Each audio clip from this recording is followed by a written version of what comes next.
Did you get it like a hand web thing? Oh, Jesus. No, it's my shield. I had it in the background, but I got this shield for myself for Christmas last year. Okay, you just buy yourself Christmas gifts? Well, because, you know, when you're younger and a kid and you ask for these toys and you never get them, and now that you're an adult, you're like, oh, I can afford this shit. And it's just a waste of money. I get it. I know. But it's like these tiny little things make me happy because it's like I can display them. I can touch them, play with them, so to speak, you know. But I think honestly, just having them on the wall makes me happy. But shit, you don't see me spending a couple $100 on that shit. Well, I mean, again, as an adult, you can afford these things, and these are the things that make you happy. It's like, what's that show where the lady that gets rid of all the clutter in your home? Does this thing bring you joy? Choose items that spark joy for you. Spark joy. This brings me joy.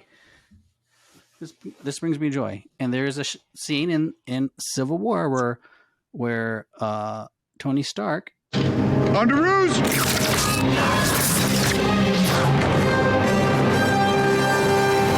I mean, I like Captain America, but I like the shield as well. It's fun. I'm a kid at heart. I want me some underoos. Do you think they have adult underoos? We used to have underoos when we were little. Yeah, I remember those underoos. I was Wonder Woman. That was the jam. I loved Wonder Woman. Yeah. Wonder Woman! And then she spun around. Linda Carter, first Wonder Woman. The best ever. Yeah, I get it. Do you think they seriously? We should check and see if they have women, like, legit underoos. I'm sure they do. Go ahead and I'll let you Google that, and then I'll think of what we're going to talk about find out next. if they have underoos. All right. So at this time, I'm going to ask you guys to go ahead, if you want to like this podcast, subscribe to this podcast. You can see more of this, more of me in costume. Maybe eventually we'll get Raquel in a costume. Maybe not. Who knows? We'll see. But subscribing to the podcast and sharing it helps this page grow. Share it with your friends if you like. If you want, leave a comment or a question. Hopefully Raquel and I will answer that question. You know, this podcast is a little unorthodox in terms of we're not going to tell you how to get rich. We're not going to tell you how to earn, passive cash. We're not going to tell you how to flip a house. But, you know, this is just something for us to do, to talk, catch up.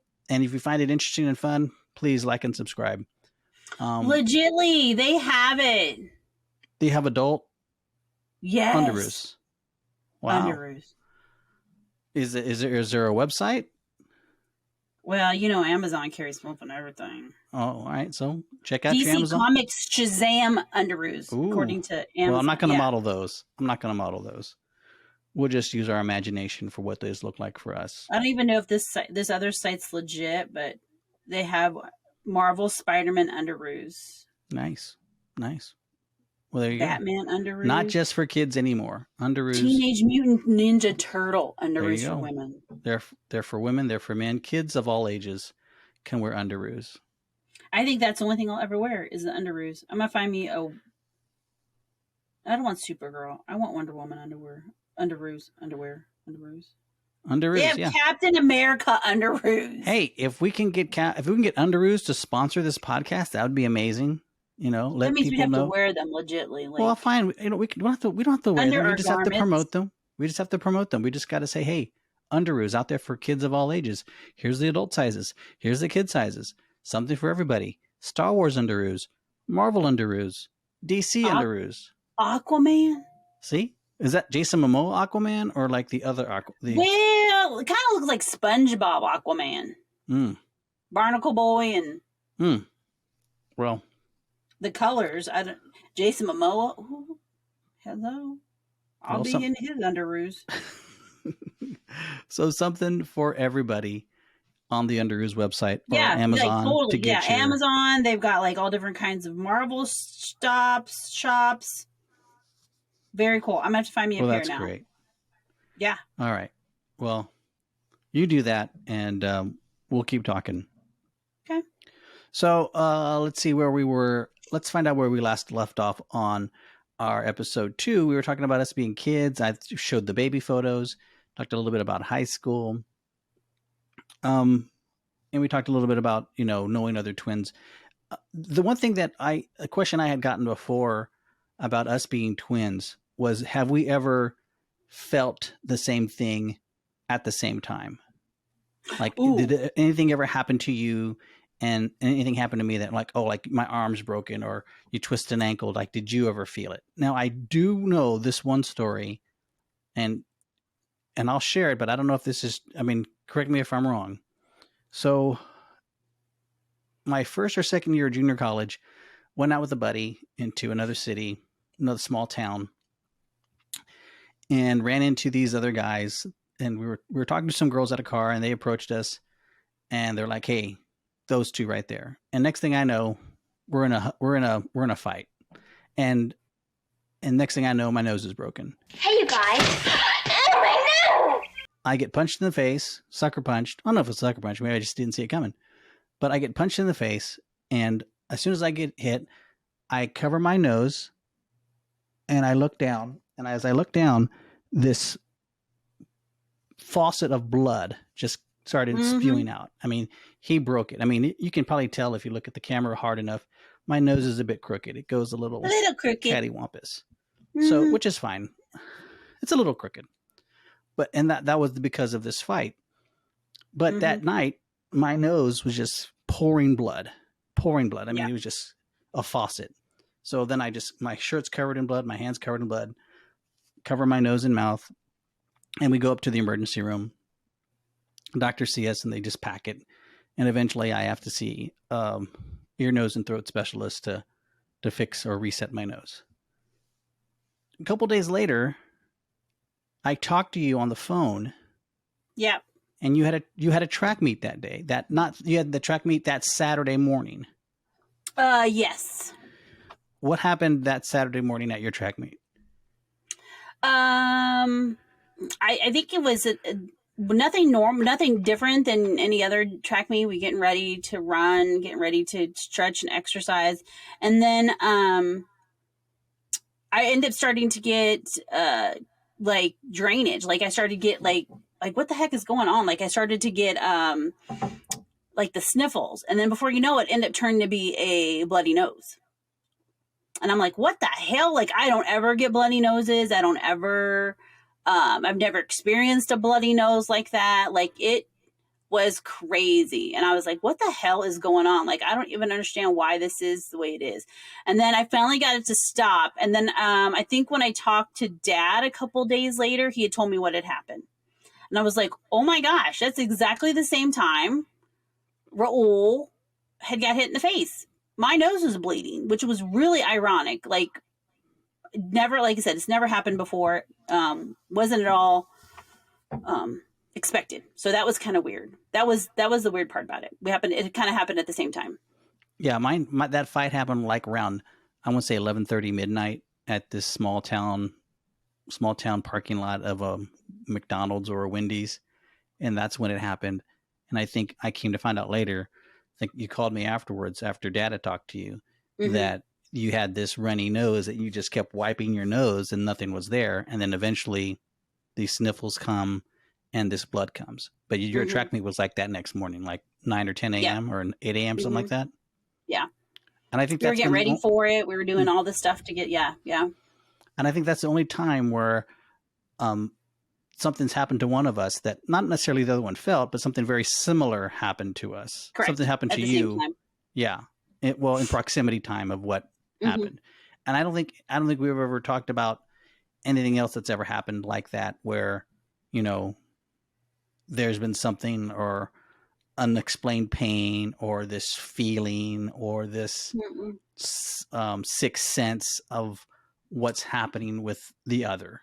There's never been this, something's wrong with Raquel, I need to call her, or there's never been this. Right? You've never had that. Oh no, I've never had that. What do you, how do you explain that? I mean, we haven't talked about it since that conversation, but how do you explain any of that time in junior college? I don't know. I just, because I can't. To me, it can't really be it can't be a coincidence. I think there's something that, I think there is something that twins do have. I don't know have it all the time or at the same time. I think it's one of those things that we realize that we have a bigger bond or stronger bond than than you realize when you have a twin. I think that's it. I don't, Yeah. but it's not really, that's only really been times that it's ever happened. That's kind of weird though. Yeah. That's the only real experience that we've both had, experience of pain that we've both had. Right. When something's happened and that the other one not necessarily felt it, but a similar coincidental story has happened to both of us. Now, I jokingly tell people, do you guys feel or do the same thing? I'm like, well, no, but every time of the month I become a bitch. You know, like there's 1 week of the month that I become a real asshole for no apparent reason, which is obviously a joke about your period. But, you know, I mean, I don't, that never doesn't happen. I don't feel, you know, crabby or bitchy or anyway. And it's just a joke. So, but people think it's funny. You could have a mangina. You could be. Wow. Just saying. Yeah. There are a lot of manginas out there. Yeah. You could experience. Yeah. Yeah. No, that's a possibility.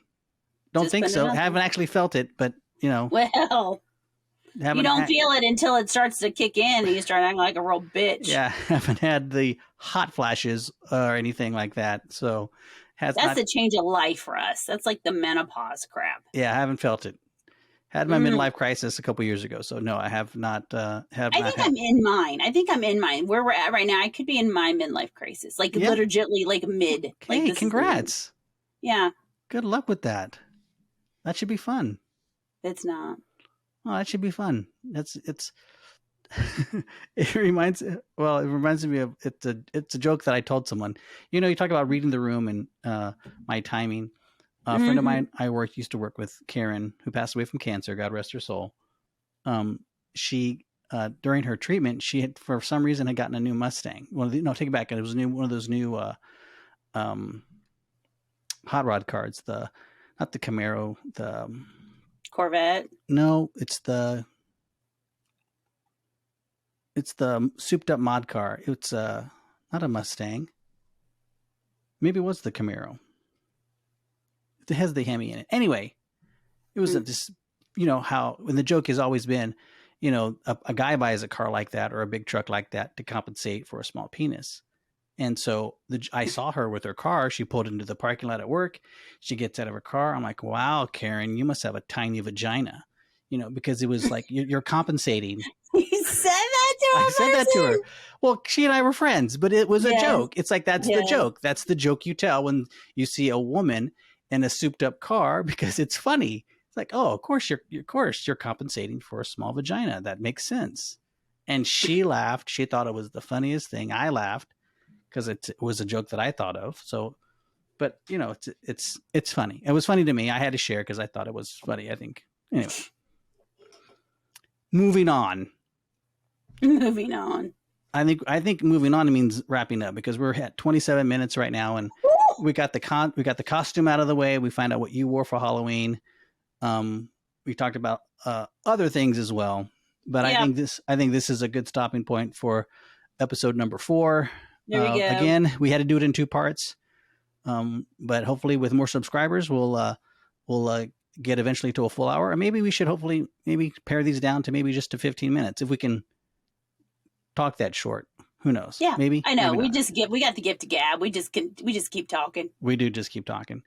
But yeah, thanks for watching. Thanks for watching all these episodes. Thanks for all the support and love. We really do appreciate it. Thank you. Again, if you want to like this page, we'd appreciate it. If you want to subscribe and click that notification bell, that way you know when the next episode drops. We sure would appreciate it. Yep. But for now, I think we're done, and we're going to say goodbye. There's no more room in the womb. And the womb is closed. See ya. Bye.